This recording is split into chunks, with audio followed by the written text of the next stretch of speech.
శుక్లాంబరధరం విష్ణుం శశివర్ణం చతుర్భుజం ప్రసన్నవదనం ధ్యాయేత్ సర్వవిఘ్నోపశాంతయే. గురుబ్రహ్మా గురుర్విష్ణు గురుదేవో మహేశ్వరః గురుస్సాక్షాత్ పరబ్రహ్మ తస్మై శ్రీగురవే నమః. నారాయణం నమస్కృత్య నరం చైవ నరోత్తమం దేవీం సరస్వతీం వ్యాసం తతో జయముదీరయేత్. వ్యాసం వసిష్ఠనప్తారం శక్తేః పౌత్రమకల్మషం పరాశరాత్మజం వందే సుఖతాతం తపోనిధిం. వసుదేవసుతం దేవం కంసచాణూరమర్దనం దేవకీ పరమానందం కృష్ణం వందే జగద్గురుం. శ్రీ భాగవత కథాసుధలు 173వ భాగానికి స్వాగతం సుస్వాగతం.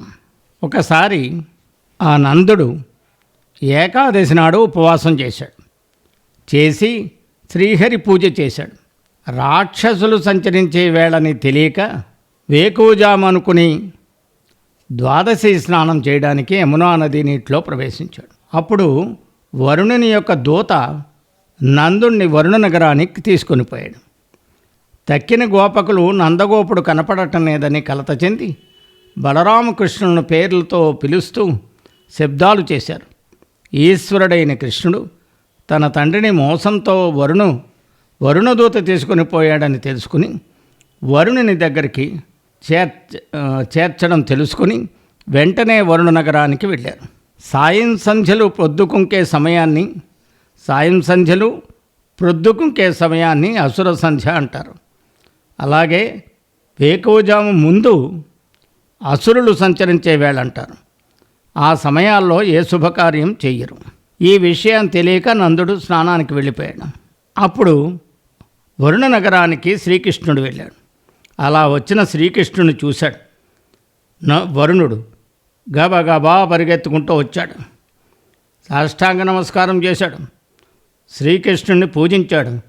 చాలా వినయంగా, ఓ దేవా, నా ఇంటికి వచ్చావు అని ఆప్యాయంగా పలికాడు. ఏ విభుపాద పద్మరతులెన్నయనెవ్వరు పొందలేని, ఏ విభుపాద పద్మరతులు ఎన్నడు ఎవ్వరు పొందలేని, పెంద్రోవచరింతురు అట్టి బుధతోషక నీవు అరుదెంచుటం ప్రమోదావృతమయ్య చిత్తమున్ కృతార్థత నొందె మనోరథంబు నీ సేవ పవిత్ర భావమును చెందే శరీరము నేడు మాధవా.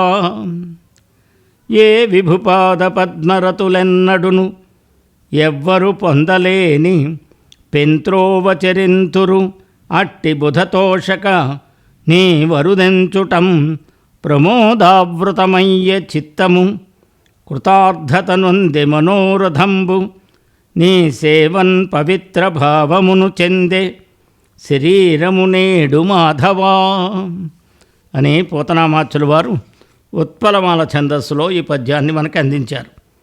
ఓ మాధవా, ఎన్నడూ ఎవరూ పొందశక్యం కానీ పెనుత్రోవలో ఏ విభుని యొక్క పాదపద్మాలను ఆసక్తితో ధ్యానించేవారు నడుస్తారో అలాంటి భక్తులకు సంతోషం ప్రసాదించే స్వామివి నీవు రావడం వల్ల నా మనస్సు పరమానందం చెందింది. నా కోరికలు ఫలించాయి. నీ సేవలో నా శరీరం పావనమైంది. పొందలేనివి రెండు. ఒకటి శరీరము, ఇటు మనస్సు. ఈ రెండూ సంతోషం పొందాయంటే వరుణుడు స్వామి దర్శనంతో ధన్యుడైనట్లే అని భావించాలి. ఏ పరమేశ్వరున్ జగము ఇన్నిటి కప్పిన మాయ కప్పగా, ఏ పరమేశ్వరున్ జగములిన్నిటి కప్పిన మాయ కప్పగా నూపక పారతంత్రమున నుండు మహాత్మక అట్టి నీకు ఉద్దీపిత భద్రమూర్తికి సుధీ జనరక్షణవర్తికిన్ తనుతాపము వాయమృక్కెద ఉదార తపోధన చక్రవర్తికిన్. ఈ జగాలన్నిటినీ కప్పిన మాయ ఏ పరమేశ్వరుడవైన నిన్ను కప్పలేక నీకు దాస్యం చేస్తూ ఉంటుందో అలాంటి మహాత్మా సుజనులను రక్షించేవాడివి దేదీప్యమానమైన శుభమూర్తివి, సుజన రక్షకుడవు, తపస్సే ధనంగా కలిగిన వారికి చక్రవర్తివి అయిన నీకు నా శరీర తాపం తొలగించుకోవడానికి వందనాలు సమర్పిస్తున్నాను అని తన భటుడు గురించి చెప్తున్నాడు. ఓ జనకవత్సలా, ఓ నిర్మల భక్తవత్సలా, నా భటుడు కొంతైనా మనసులో వివేకం లేనివాడై నీ తండ్రిని వరుణలోకానికి తీసుకొచ్చేశాడు. నీ తండ్రిని దయతో తీసుకుని పోము. వీడు చేసిన ద్రోహాన్ని మర్చిపోండి. నన్ను ఈ భటుణ్ణి మన్నించండి. నీ క్షమాగుణం వల్లనే నేను బతికిపోతాను అని పలికాడు. అలా పలుకుతూ ఉన్న వరుణుణ్ణి శ్రీకృష్ణుడు కరుణించాడు. ఆయన తన తండ్రి అయిన నందుణ్ణి తోడుకుని గోకులానికి తిరిగి వచ్చాడు.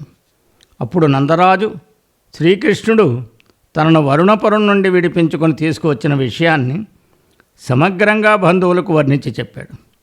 బంధువులు శ్రీకృష్ణుణ్ణి సాక్షాత్తు పరమాత్ముడని భావించారు. సర్వజ్ఞుడైన శ్రీకృష్ణుడు కూడా తన బంధువుల భావాన్ని గ్రహించాడు. వారి కోరికను నెరవేర్చడానికి యమునా నదిలో ఒక మడుగైనటువంటి బ్రహ్మకుండంలో ముంచెత్తాడు. అప్పుడు ప్రకృతి సంబంధమైన కామకర్మలతో పరవశం పొందుతూ ఉత్తమ అధమ స్థితులకు లోనవుతూ భ్రాంతిలో జీవిస్తున్న ఈ జనం ఇహలోకంలో అసాధారణమైన నా నిజస్థితి విశేషాలను తెలుసుకోలేరు అని కృష్ణుడు తలచాడు. అని చింతించి దయాళుడైన హరి మాయాదూరమై జ్యోతియై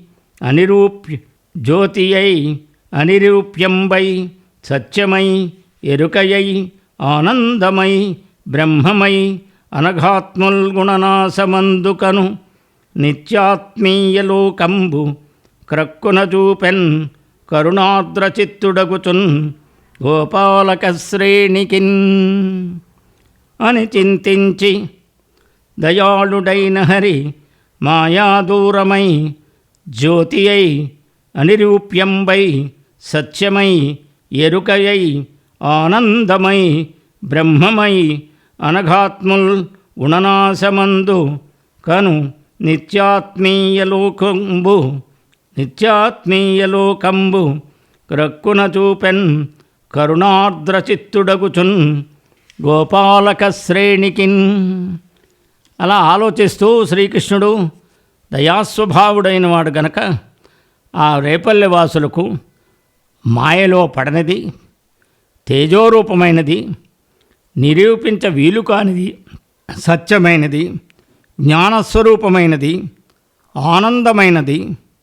ఆనందమయమైనది, అంతటా నిండి ఉన్నది, పాపరహితులు గుణాతీత స్థితిని పొందిన తరువాత పొందేది, స్వామివారికి ఆత్మీయమైనదిగా ఉన్న శాశ్వతమైన విష్ణులోకాన్ని వారందరికీ చూపించాడు. మున్ముందు అక్రూరుడు పొందిన పుణ్యలోకాన్ని పూర్తిగా చూపెట్టాడు. బ్రహ్మలోకాన్ని కూడా చూపెట్టాడు. నందాదులంతా చూశారు, ఆనందించిపోయారు, ఆశ్చర్యపడిపోయారు. పరమాత్మస్వరూపుడైన శ్రీకృష్ణమూర్తిని స్తోత్రం చేస్తూ పూజించారు. మరికొన్ని విషయాలు వచ్చే సంచికలో చెప్పుకుందామా? సర్వం శ్రీకృష్ణార్పణమస్తు.